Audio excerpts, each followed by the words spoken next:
আসসালামু আলাইকুম ওরহমতুল্লাহি ওবারাকাতু। আজ শোনাবো 61 নম্বর সূরা সফ। এই সফ শব্দের অর্থ হচ্ছে সারি, কাতার, অটল। এর শানে নজুল শোনাবো।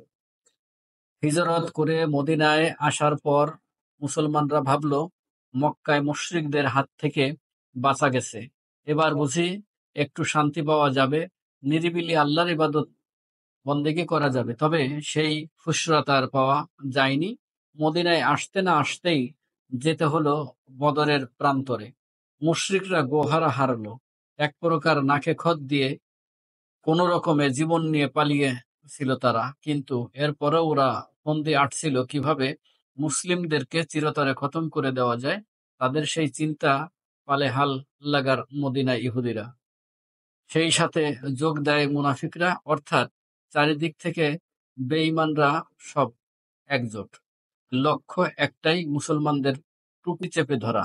বেঁধে গেল উহুদ যুদ্ধ। আর তখন মুসলিমদের মধ্যে ঘাপটি মেরে থাকা কিছু মুনাফিকের আসল চেহারা বেরিয়ে এলো। সবাই একজোট হয়ে ইসলামের আলো নিভিয়ে দিতে চাইল। তবে আল্লাহ চাইলেন সকল জীবনাদর্শের উপর ইসলাম জয়ী হবে। এই বিষয়টি স্পষ্টভাবে জানিয়ে দিতে আল্লাহ তাআলা এই সূরাটি নাজিল করেন। সেই সাথে মুসলমানদেরকে কিছু নির্দেশনা দেন। আল্লাহর রাস্তায় অটল থেকে যুদ্ধ করতে হবে, নিজেদের জান মাল নিয়ে ঝাঁপিয়ে পড়তে হবে, আল্লাহ ও তার রাসূলের সাহায্যকারী হতে হবে, কোনোভাবেই মুনাফিকি করা যাবে না।